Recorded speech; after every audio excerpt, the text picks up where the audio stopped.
am Jana Kryline, co-founder of dVIN Labs and your go-to wine geek. If you've been here before, welcome back. If you're new, we're so glad that you found us. This is like our weekly excuse to open something interesting and talk about what's in the glass, but also catch up on what's happening in the world of wine. I keep getting warnings, Grace, that like your recording has stopped, but you're still there. Grace stopped. Grace recording. I'm still here. Oh, it says you're getting an incoming call. I'm definitely weird. not. Riverside's being weird. Sorry, guys. Technical difficulties. So I'm just going to X that out and assume that you are still being shown to the world in our live stream. Beautiful. Excellent. Okay, great. So today we have a very special guest with us. Grace Douglas is back. She's a winemaker, strategist, and just a boss at connecting wine with real world success. And she's just one of my favorite people to talk wine with. So welcome back, Grace. Thank you for having me. I was so excited for tonight. Well, today for you. Yeah, true. It's like 1 a.m. for you, right? Almost. It is 1 a.m, correct. Yeah, it is 1 a.m. But I don't know, you know. We appreciate you. We really appreciate you. Okay. Happy to be here. Yeah. So because you're in Australia. So today's topic is Australian Chardonnay specifically. If you think that you have already made up your mind about Chardonnay, because we've talked about Chardonnay before. I think I did an episode specifically on Chardonnay with Rodolfo a little while back. And we talked about how people have this idea that they don't like Chardonnay for some reason, which I just think is ridiculous because Chardonnay is one of the most versatile grapes in the world. But today we're going to be specifically talking about Australian Chardonnay. We've got our Australian expert here.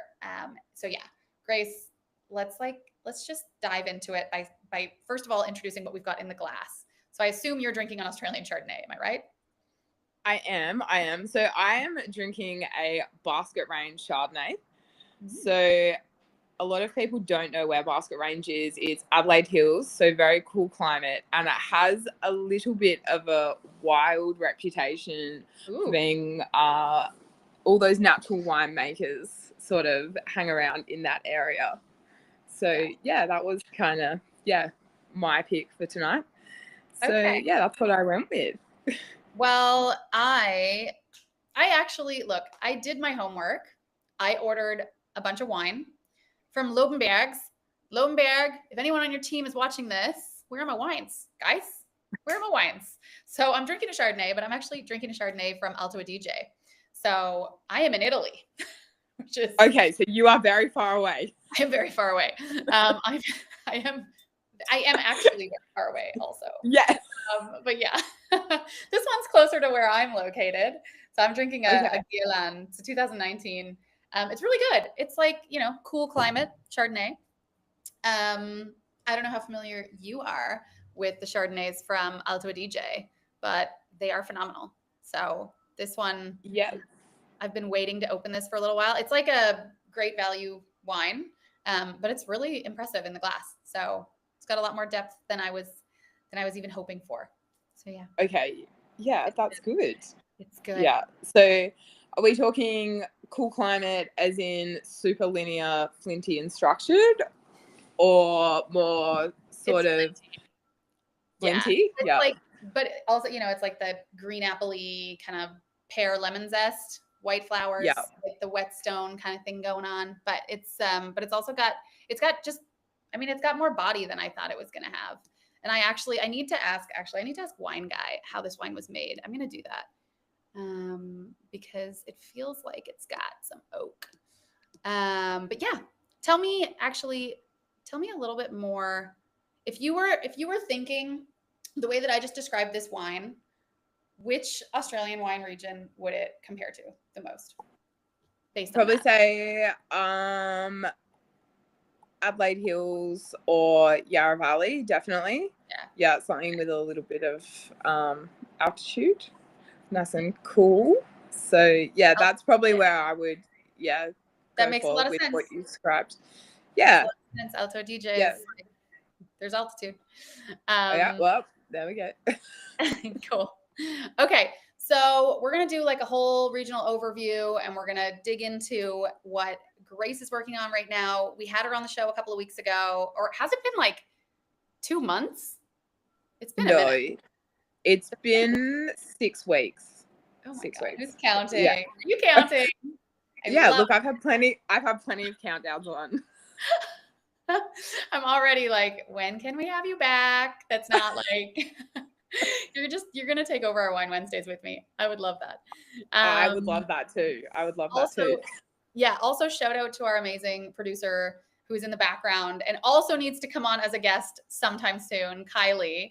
Thanks for being a great producer of this episode. We are definitely going to get you in front of the camera at some point soon. Let me know when, if you accept the challenge. But yeah, okay, let's do a proper intro for you, Grace. You wear a lot of hats. You're the co-owner of GWB Wine Estates, which I think our club members know a lot about at this point, but maybe newcomers don't know a lot about your project. So can you give us a little bit of an overview on what you're doing with GWB Wine Estates before we get into it? Oh, so GWB Wine Estates. So we're based out of Coonawarra. So we so we have a really tiny team. There's 4 of us doing bits and bobs there. So 2 of us are making wine. There's Jack, who's running the vineyards. Also, I think he's on tonight. So big shout out to Jackie B. And then there's Ray, who's managing the vineyards. And yeah, basically we have started a tiny little wine brand from scratch. So that was, kind of what we did. We are working on some really, really lovely Cabernets. So Coonawarra is renowned for Cabernets. But we also have Chardonnay, and that is probably one of my first true loves. So, yeah. Okay. Yeah. So since we just did the shout out to Jackie B, I think I'm gonna have to roll with that now. Jack, How good is it? forever Jackie B to me now. So Jack is amazing. Jack is an old friend of, oh no, Grace. I lost Grace for a second. You're here. Nope. Okay. Everyone else just lost Grace. My heart sunk, but you're still there. Okay, I lost your video for a sec. So Jack Burston, Jackie B, is an old friend of Raoul Paul. And I'm sure a lot of you who are watching this on X, for example, for sure will know who Raoul Paul is. He is actually on our board. Jackie B and Raoul go back to the Goldman Sachs days, and they've been just old friends. And Raoul's a wine guy, and Jack just happens to own a lot of vineyards. And the connection here is basically that Jack found, or I guess they've known each other for a while, but Jack basically went to one of Australia's legendary winemakers, Peter Douglas, Grace's father. Big shoes to fill, Grace. You're well on your way. I'm trying. You're gonna be fine. I have a feeling. So Jack is growing all of this incredible fruit in Coonawarra, Australia, and he went to Peter Douglas and said, Peter, I want you to take the best fruit that I have and make the best wine that you know how to make. And this is a wine that is absolutely investment grade, and it's brand new. And this is what Grace is talking about with GWB Wine Estates. So they are making a wine that we released. We did a couple really interesting collaborations together. We released a Banana Zone wine when we entered the Banana Zone back, my God, was it February? January? February? No, it was, I think it was November. Yeah. Okay. I've got to get my, that's fine. We did a really cool drop with GWB Wine Estates and with Raoul Paul and Jack and Grace and Peter. And it was really fun. And we sold allocation tokens for them. So a lot of you watching this from the club side will have an allocation token to be able to purchase some of the first, and I would say finest Coonawarra cabs out there, but the first that were ever produced by GWB Wine Estates. So really, really exciting project. We love having Grace on, but today we're going to talk about Chardonnay. So Grace, can you give us a little overview of the different styles of Chardonnay that you'll find throughout Australia? Okay. So Chardonnay, I think, is probably, I would say, the most exciting wine variety that is coming out of Australia for a number of reasons. In terms of modern viticulture, there are a lot of vineyards around Australia that have realised that the climate is well suited to Chardonnay. So that can be everywhere from a warmer climate that's inland to something that's on the coast to something that is in high altitude, sort of, alpine regions. And not only is it the second most consumed white wine variety in Australia, I think it is the one true reflection of the really cool things that people can do in terms of winemaking and viticulture combined. So if you talk to any winemaker, they're like, oh, I love Chardonnay. And there were a group of us who were talking about this, like, a group of winemakers, and we were all like, why do we all love Chardonnay so much? And I think it's because it is that one variety where you have so many different techniques that you can throw at it. It is amazing in the sense that you can have two sites that are very similar to each other, but you might have different clones. So things are very, very different. So for everyone who isn't really familiar with clones, in viticulture, if you imagine you have two different types of apples, you've got a Fuji apple or you've got a Granny Smith apple. And yeah, they both look like apples, but when you taste them, they're very, very different. So yeah, in terms of modern viticulture and winemaking, I think, Australia is like producing some outstanding Chardonnays. So the other day I have someone like really cool in my life, and he was like, try this wine.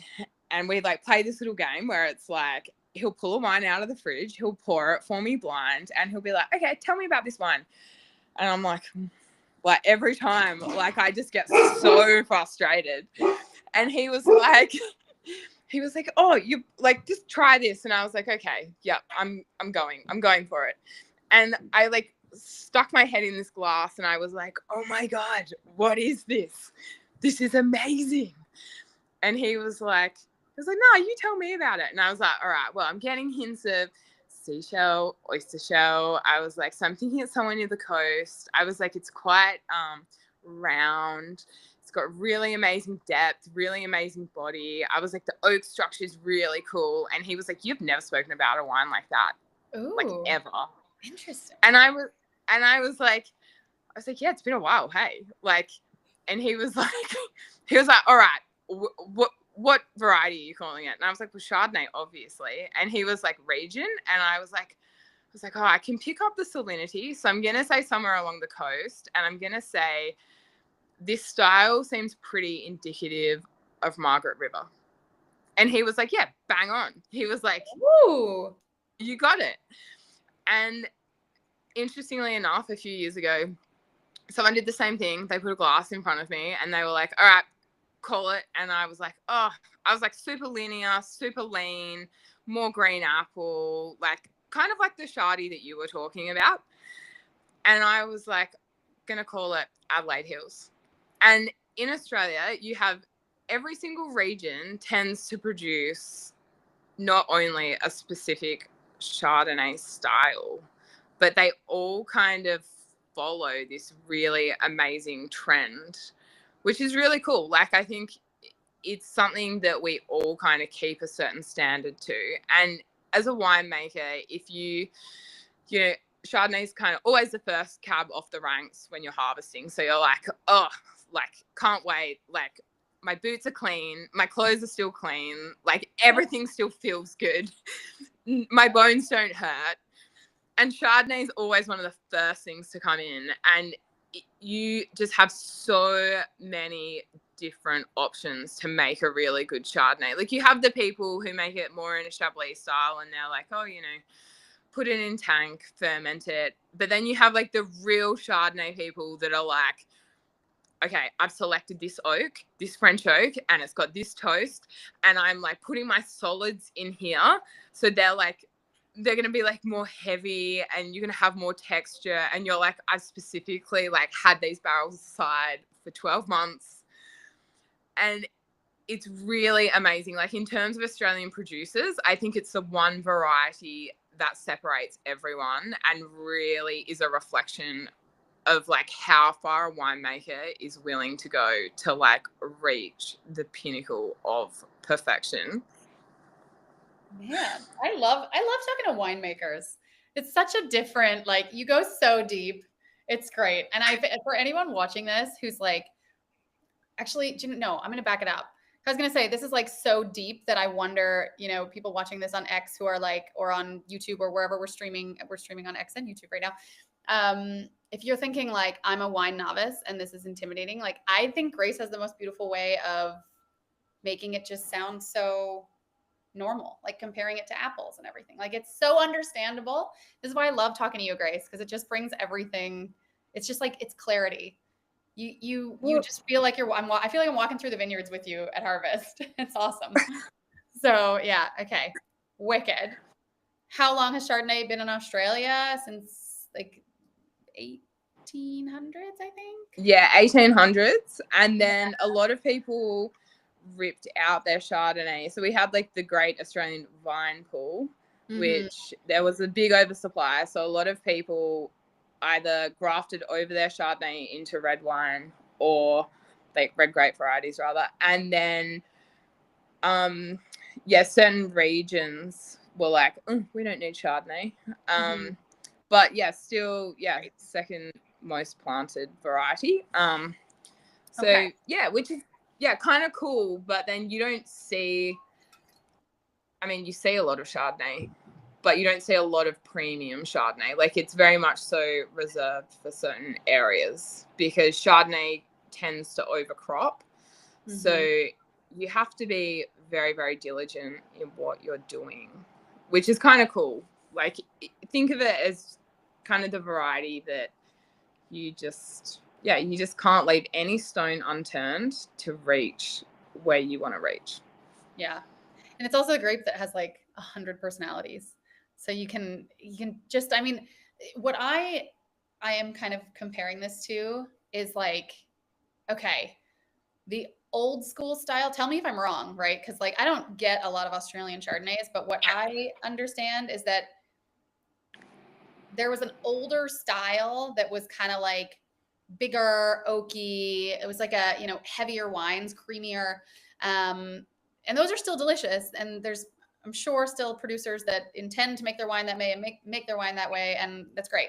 But it kind of reminds me of Napa, where like that changed. So in Napa, you had always these like big blockbuster butter bombs for Chardonnay. And then that kind of like, that style kind of changed. And now, I love drinking Californian Chardonnay. And I was in Santa Barbara doing a tasting in March.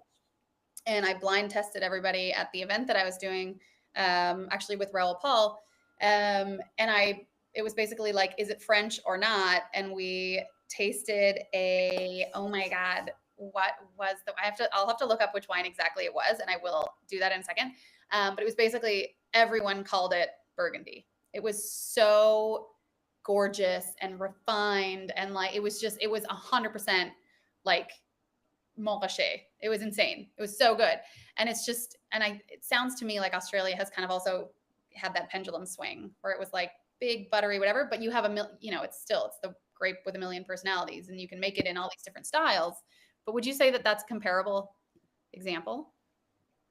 Yes, I would. Yeah, I think so. So, I think in the 80s, like sort of those old school winemakers, they really managed to over oak it, pick it very ripe. And if you imagine the wine style, it wasn't very indicative of what I love about Chardonnay, which is fruit purity. So it was more of that. Think like when you talk about like big buttery styles, that is from that secondary ferment called malolactic fermentation. And yeah, they went pretty hard on the malolactic fermentation and the oak. It was not Chardonnay. It was something completely yeah, it was a mask. And yeah, I think sort of in the last 30 years, you know, people have kind of realized that yeah, fruit purity should be well balanced with really good oak and a little bit of time and maybe a touch of malolactic fermentation, not so the we should whole probably nine. explain what malolactic fermentation is, because I think that one of the most misunderstood things among people who know a little bit about wine is that if you have a creamy wine, that people just think it's oak, right? But it's not.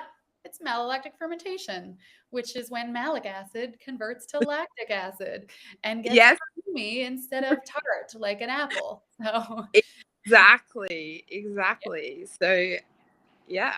And you can control the process, of course. Like it tends to happen, right, Grace? If the temperature in the cellar, for example, if the wines are already in barrel and the temperature in the cellar goes up, the wines can start to undergo malolactic fermentation. So you can control whether or not this happens or not through a number of ways, like temperature control or things that you can add into the wine. But some winemakers try to completely avoid it and some try to encourage it. And probably there's a good balance in there, obviously, depending on the style. There's a great balance in there. Great balance. Yeah. Sometimes things don't really quite go to plan, but we try. Actually, do you know what? That reminds me. The last time you were on here, we were talking about sort of what you had been doing at the time. Where are you now and what are you doing presently? Like what have you been up to for the last couple of weeks since we talked to you last? Because you're always in the middle of it. Yeah, so I have just finished bottling a lot of wines. So I sent something like 19 wines to bottle for various different people around Australia. Yep. Yeah, she's been busy. And I moved house, so I moved back to Adelaide. And hey, I know I have been very, very busy, and just been working on the GWB stuff. So that's kind of become my primary focus. And that's kind of where I've been. So I know everyone's been trying to reach me, e.g. you guys. Oh my God, look, I always have the same feeling. It's all look, here we are, and we each have a glass of wine. That's what it's about. Exactly, the enjoyment. Yeah, that's right. Yeah. Okay. Good. So what's your, like, do you have a signature as a winemaker? It'd be Chardonnay. Yeah. That would be it. Like, I think, I was thinking about this today, and I think, like, Chardonnay is my one true love in the vineyard and in the winery. Like, like I love Cabernet, obviously, but I think in terms of sort of where I think I excel at, it would definitely be Chardonnay. Because it's like, if you imagine you're playing Tetris and you're like, you just want to, you just want all the lines to kind of like fit together. Yep. It's that, that's what making a really good Chardonnay is. So, you might put some into a certain cooperage, and, I had this one year where I bought these two really beautiful oak barrels, and I like saved up so much money to buy these oak barrels. I put this wine into it, and then I was like, oh, these didn't taste like I remembered. This is so over oaked. And then the next year, reused those barrels and realized that the second use of those barrels tasted like pineapple. And I was like, well, why can't I just have this every year? Interesting. Yeah. So with Chardonnay, it's like, you really have to really know what you're doing to make a really good Chardonnay. Like, you can't just put the grapes in and just, there is no winging it. It's like, you just have to do the best you can do and plan accordingly. Yeah. That's so interesting that the oak was making it taste like pineapple. Yeah. You don't learn that when you do your WSET diploma, do you? No. So it's like, it's amazing. Like, when you will have sort of all these ferments going in these barrels, like all these tiny little ferments, and then, you'll taste through them and you'll be like, oh, that one tastes like pineapple because it's a certain type of oak, And then you'll have another one and you'll be like, oh, that tastes really toasty, a bit like marshmallow. And, you know, you put all these components together and you're like, okay, this is what I'm going for. This is the style that I am going for. And in the last sort of 10 years, Australian Chardonnay has changed a lot. Like the style has changed a lot. So, yeah, I've done a little bit of show judging and it's moved away from sort of, we kind of went through a phase, which was quite strange, where we let the wine oxidize a little bit, sort of in barrel, but now people are chasing that precision. And it's what I kind of like to call wine made with intent. So a lot of people make wine and they're like, oh, I've just fermented this and this is what I've done. But yeah, whereas Chardonnay, it is very much so. It's getting very competitive. People are like, I am just making a wine that is so precise and I have planned this and this is how it's happened. I mean, yeah, look, I did 4 years at a winery in Germany. And I was amazed at the level of precision that the winemaker was able to achieve. But I was amazed by it and never understood like how. This was also like closer to the beginning of my career. And he would like, I'd be cleaning a tank and he'd come over and be like, taste this, what is it? You know, and like I would be way off, like way off.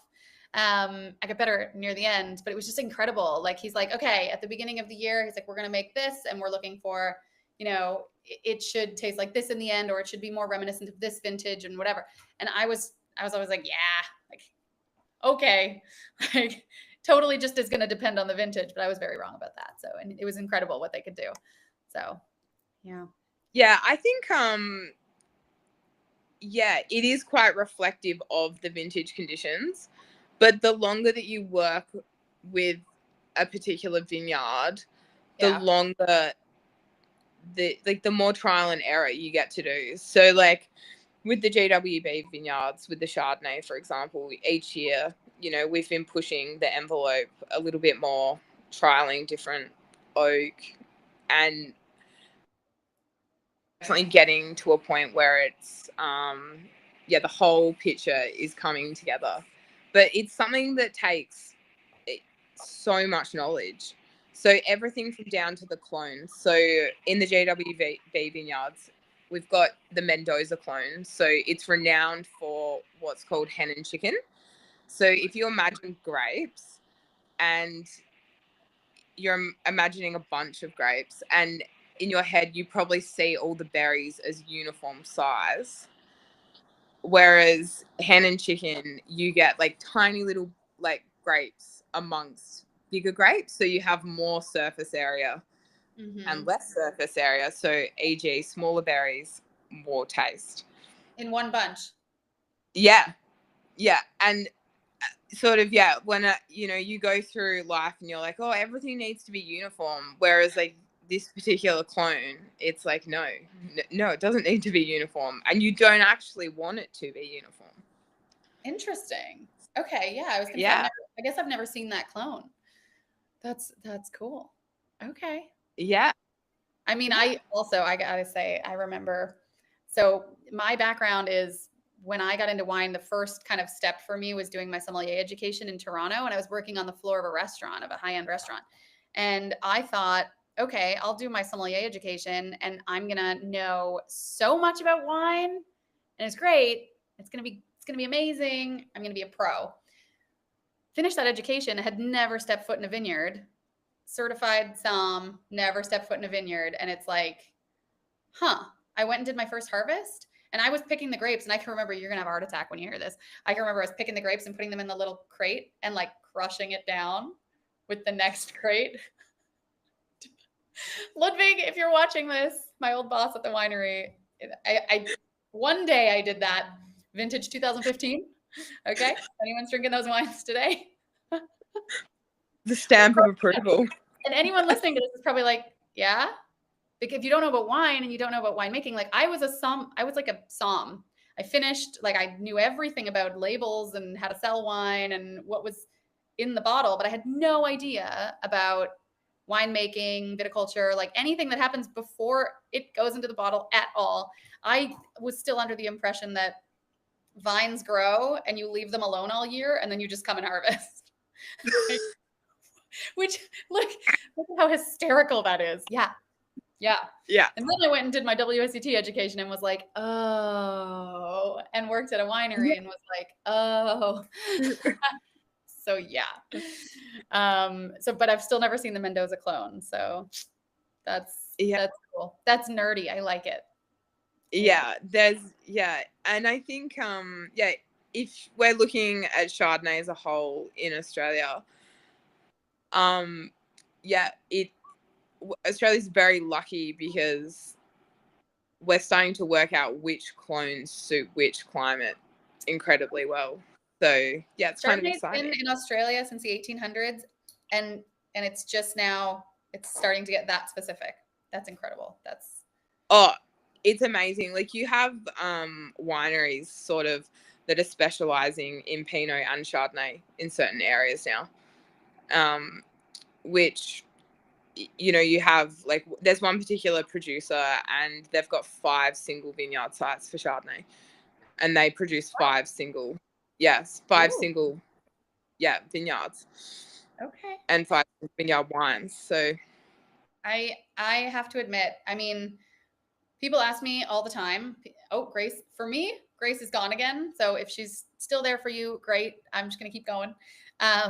So people ask me all the time, what's your favorite grape or what's your favorite wine? And if I had to choose a favorite grape, I think it's Cabernet Franc. But if I had to choose one wine to drink for the rest of my life, and this is so cliche, I know, but it's for a reason. People say this for a reason. It's white Burgundy. It's my God, when you drink a white Burgundy, it's very rare that it disappoints, a good white Burgundy. So anyways, I have now completely lost Grace. Oh man. Kylie, if you're still there, can you see is Grace still there for everyone else? If you want to let me know in the studio chat. She probably had a Wi-Fi thing, or we'll carry on. We're almost getting to time anyways. So yeah, Chardonnay, especially from Burgundy, is the wine that if I had to choose one wine to drink for the rest of my life or one area to drink wine from, it would be that. But it sounds to me like Australia is getting up there with the single vineyard wines and things. She is gone. I see now in the chat. Okay. Gone on the live. Well, Grace, if you can pop back in, we'd love to have you. And if not, no worries. We are getting to time anyways. And I wanted to give everyone just another reminder to go to Medium and check out our long form articles. Anyone who has been following dVIN Labs for a little while will know I do talk about this on every single Wine Wednesday. We have a great Medium channel. This is where Dave goes on every Sunday and posts a long form article about the tech and really like what's coming up next at dVIN, what we're building for, sort of the future of the protocol, the future of VinCoin, all of those kind of things. So be sure to check out news.dvinlabs.com. And otherwise, if you are already a member of Club dVIN, be sure to check out everything that we've got going on there in the members channel on WhatsApp. If you're not a member of dVIN Labs Club or Club dVIN, then be sure to follow us on Telegram. We have an open community on Telegram. On WhatsApp, it's members only, but on Telegram, it's open. So be sure to check out our socials where you'll see all the links to that. We'll put them in the show notes as well.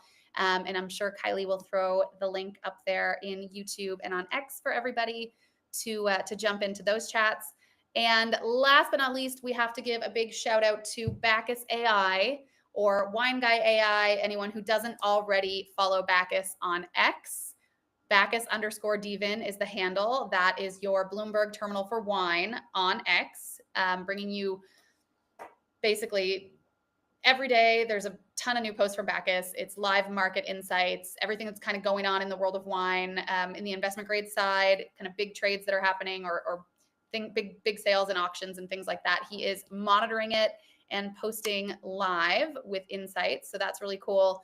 But then Wine Guy on Telegram is so much fun. I think we've got about 30,000 active monthly users in our Telegram channel. This is where you can use for free, our Bacchus AI. It's labeled as Wine Guy. This is like your pocket sommelier. So if you haven't been playing around with that yet, the links are also on all of our socials. You will find it there. But the handle is Wine Guy Bot on Telegram. Wine Guy Bot, no spaces, no underscores. Just jump in there, ask him anything about wine, and he will blow your mind. I promise you. You can go into a restaurant. Are you on a first date? You don't know what to order. Whatever the situation may be where you want to know something about wine, just go in there and ask him. You can upload photos of bottles, and he will tell you everything about it, how it was made, the soil type, what day it was harvested, pH level at fermentation, like all the super nerdy stuff. Bacchus can tell you if you're interested. And of course, he will also answer all of your questions about, whether or not a wine is ready to drink, blah, blah, blah. If you're having a certain meal and you want to know what wine to drink, he can do all of that. So be sure to check that out and share it with your friends. And I've been rambling, giving Grace a minute to jump back in, but she is not jumping back in. So thank you very much to Grace from GWB Wine Estates. It's always so much fun to have you on here. Oh, she's back. Oh my God, I'm so sorry. I've just had to remove myself from where I was because my service. Remove myself from where I was. That was a little philosophical. Yeah. Like, yeah. What really just happened? Are you the same person? No. Do you still have a glass of wine? I am the same person. I do have my glass of wine. Okay. Yeah. I was just wrapping it up and rambling about our AI, giving you a minute to pop back in. Oh, you did it. Did it. Okay, it's telling me Grace has rejoined. Thank you, Riverside. In the room. Oh my God. Okay, well, we will wrap up because we actually are at time. Is there anything else that you want? I think before we wrap it up completely, I kind of want to know, where do you see GWB Wine Estates going, and what's your goal and vision, especially for the Chardonnay? We always talk about the cab, but what's your vision for the Chardonnay? Okay, so my vision for the Chardonnay, and this has probably been my proudest moment for GWB Wines, is it goes beyond just what we're making in terms of Chardonnay. So Coonawarra itself, I'm adamant that I want to see the region succeed. So I have a few winemaker friends who they travel 5 hours to buy the fruit to make their wines, which is so cool. So they're based in the Adelaide Hills, and they're like, we love this clone, we love this style. And they're young winemakers, they don't have family in the industry, so a lot of them, it's really important, the relationship that they have with the growers. So yeah, my friends, Mel and Sarah from Parley Wines, they come down, they grab the fruit. There are a few others. And I think for me, sort of having such a rare clone sort of for the area, for me, it's not just about what we're making, but about the bigger picture, which is if you have something that's well suited to an area, it's share it around. Everyone can succeed. And I think for GWB, I think just chasing that precision and that intent with the Chardonnay. I think when we lost you, I was rambling on about how people ask me what my favorite grape is, and if I could only drink one wine for the rest of my life, what would it be? Everyone who's watching this has already heard it. So just quickly for you, and I think we've talked about this before, my favorite grape on its own is probably Cab Franc. But if I could choose one wine to drink for the rest of my life, I had said white Burgundy. And I said, I know how cliche that is, but when a Chardonnay really gets you, it just is amazing. And so I love talking about Chardonnay. I love talking about Coonawarra, and I love talking about GWB Estates. So I am super keen to keep following this and following your work, because I just am a huge fangirl of everything you do, and your dad does, and Jack does. So big fan. And I still feel it's such an insider thing, and I kind of feel so cool that I know about it already. But yeah, it's just such a cool project. So okay, And I just love everything that you say about, you know, it's not just about your estate and about what you're doing, but it's actually like the greater the greater good of wine and Chardonnay is, look, sounds like I'm talking about like world peace, but in wine, this is real. Chardonnay is world peace. This is real. Chardonnay for world peace. Oh God. Okay, we might cut that. Yeah. I've only had one glass of wine. Like, is that it? That's it. Well, yes, I've had. Here we go. This is the honest. Okay. This is the honesty, right here. Yeah. Yeah. Where's your? Let me show me your bottle, Grace. I can't because I'll lose service. Oh right. I'm stuck in the one. I'm stuck in the one corner. We've put her in a corner, and we will remember which corner that is for the next time. Yeah, we will. Yeah. So new house, new corner. New house, new corner. Okay. Yeah. Oh my gosh. Okay. Well, thank you so much. This has been, as always, very fun. I'm sure you're probably ready to go to bed because now for you it's coming on 2:00. I'm sure, right? Is there a 20 past 1. So yeah. Oh, we have the 30-minute thing. Yeah. Okay. Yeah. That's where I was like, what are you talking? Like, girl, what? Yeah. Fair. Yeah. Okay. Yeah. All right. Well, thank you so much. And the next time, you know, actually take a look again through our Luma. And I encourage everyone else to take a look through our Luma. That's where we show all of the upcoming events and topics that we've got for Wine Wednesday. We're always talking about wine. So we are a tech wine company. But we are also a wine first project, which is why Wednesdays we get out a bottle, we get nerdy, and we really dig into the wine itself. When Dave's on with me, we usually get extra nerdy about the tech too. But when Dave's not around, we chat wine. So take a look at the calendar, everybody. Take a look at the calendar, Grace, and let me know when you want to come back. And yeah, this has been awesome. I always love this. This is a great way for me to spend my 5:00 Wednesday slot. So thanks, everybody. It's the way to go. Thanks, Grace. Say hi to Jackie B and your dad. I will. Yeah. Excellent. And I will talk to you very soon. And thanks, everyone, for joining. My glass is almost empty. Cheers. Good job. And Grace, if you can just hang on for 1 second, I'm going to stop the live. Thanks, everybody.